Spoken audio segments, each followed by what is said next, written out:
All right, we're diving into a question that has fascinated and honestly divided believers for 2,000 years.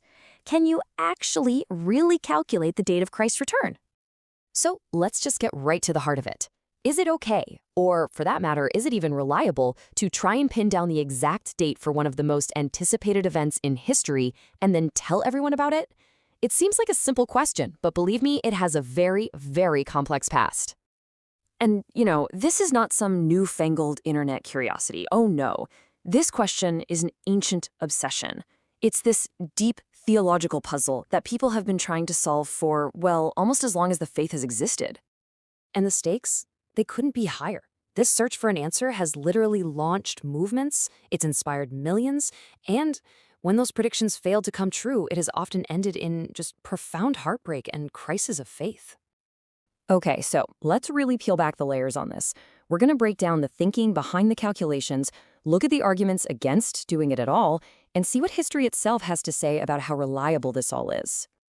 To really get a grip on this timeless question, you have to understand that there are basically two completely different ways people have tried to answer it, two fundamental approaches to this huge mystery. You see, for centuries, this whole debate has really been dominated by two mindsets. Let's call them the calculators and the watchers. And these two groups, they represent two profoundly different ways of reading the Bible and even thinking about what faith is. So let's start with the calculators. Their whole point of view is built on this core belief that the answers are right there, hidden in the text, just waiting for someone smart enough to crack the code. At the very heart of this way of thinking is the idea that the Bible isn't just a book of stories and lessons. For a calculator, it's also a kind of divine cryptogram, filled with these prophetic timelines, symbolic numbers, and hidden clues that God left for the truly faithful to uncover. And they've got a method. It's pretty systematic. First, you identify those key prophetic verses, from books like Daniel or Revelation. Then you get into the really complex work of decoding all the symbolic language, like turning 7 days into 7 years, that kind of thing. And finally, you pull all that data together to create a timeline that points to one specific date. And their justification, well, it really boils down to this one simple but powerful idea. God wants us to know. I mean, why would he put all those clues in the Bible if he didn't want us to find them? For them, the search itself is an act of real devotion. Okay, now let's flip the coin and look at the other side, the watchers. For this group, the whole focus shifts. It moves away from calculation and towards preparation, away from knowing and towards trusting. You see, the watchers, they see the Bible totally differently. It's not some cosmic puzzle you have to solve to get a date. No, for them, it's a guide for how to live a good, faithful life, right here, right now. It doesn't matter when the end is coming. And this really puts the two views side by side. On one side, you've got the calculators, who see the Bible as a puzzle and believe God wants us to know the time. On the other, you've got the watchers, who see it as a guide and believe God wants us to trust his timing. It's just a totally fundamental difference. So we've kind of explored the is it okay part of the question. But now let's hit that second part head on. Is it reliable? To answer that, we really have to just look at the historical record. And man, history is just littered with examples of these big public predictions.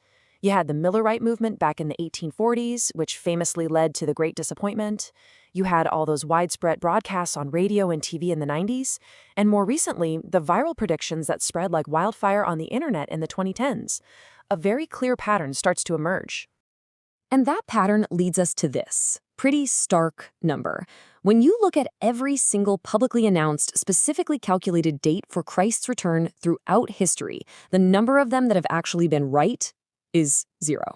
A 0% success rate. The track record is, frankly, impossible to ignore. So if the reliability is literally 0, why does this keep happening? Why does this obsession continue? Well, this is where we get to the real core of it all, this deep human tension that exists between the need to know and the call to just believe. Because what this whole debate really brings to the surface is this core conflict. On one side, you have our very human desire for certainty, for control, for answers. And on the other side, you have this theological virtue of faith, which at its core is all about trust and surrender to something you can't control. So, at the end of the day, maybe what this whole long running inquiry shows us is something really profound about ourselves. Maybe the desire to calculate the end of the world tells us a lot more about our own anxieties and our own needs in uncertain times than it does about any secret divine timeline. And that really leaves us with a final question to chew on. Whether you're more of a calculator or a watcher, maybe the most important question isn't when the journey ends, but how you're choosing to walk the path, right here, today.